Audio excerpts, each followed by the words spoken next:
Well, I'd much prefer Halloween to Christmas because as children we always went to my grandfather and grandmother, and my grandmother on Halloween morning made what she called a pretty pudding, and she'd be peeling spuds, a whole lot of them, and she mashed them up. I'm not sure what went into them, but she mashed them up and did something with them, and she put them in a big pot oven beside the fire.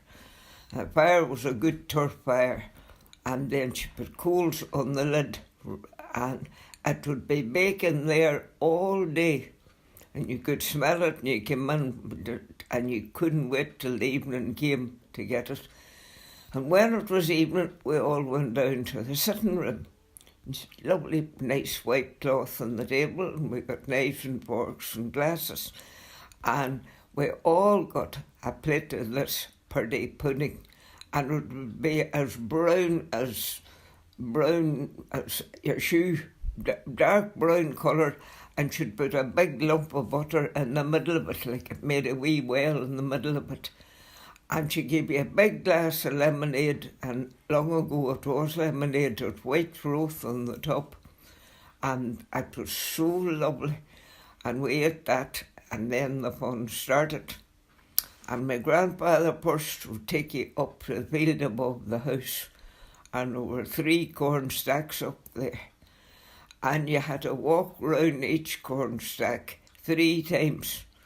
And when you came to the last one, you put in, and you took out just one piece of corn, one bit, and it had pickles on it. Maybe you know what a piece of corn is. Well, it would come out a stalk of corn, and there'd be pickles on the edge of it. That's supposed the corn seed. Took that out, and you counted how many wee pickles were on it. And that was the number of years you had to wait till you got married.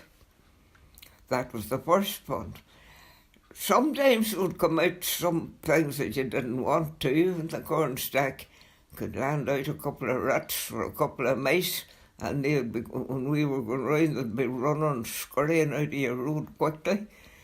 Then we came down to the house, and they would have apples tied to the ceiling, that rafters, old black rafters went across, and you had to try to take a bite of the apple.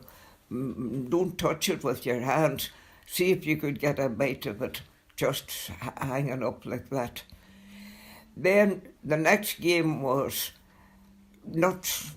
You had a whole lot of nuts, and you got a shovel, and you put the shovel on the fire, and you put the names of 2 courting couples. We used to say Peter Roddy and Maggie Divan, for example. And you put 2 nuts on the shovel, and you put the shovel on the fire, and it got red hot. If the nuts stayed together, they would get married, but if they split, they would separate. That was the next game. Then they had the game that I liked, and I liked it, and I was a bit scared too.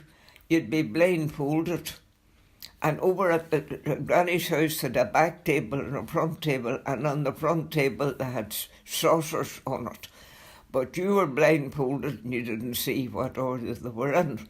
So there'd be one of them had water in it, one of them had clay in it, one of them had a crucifix in it, one of them had a ring on it, and I'm not sure if there wasn't another.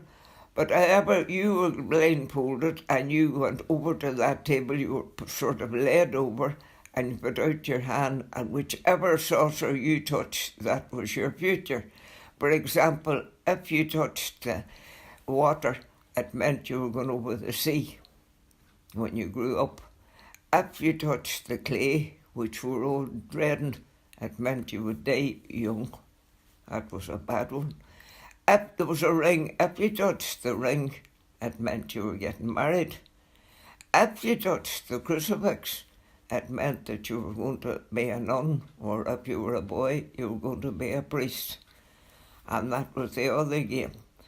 Now, I can't really remember any more of them, but I can remember those 2 very, very distinctly. But Halloween was a wonderful time with such good fun, and certainly was nothing pagan about it, or never thought of that.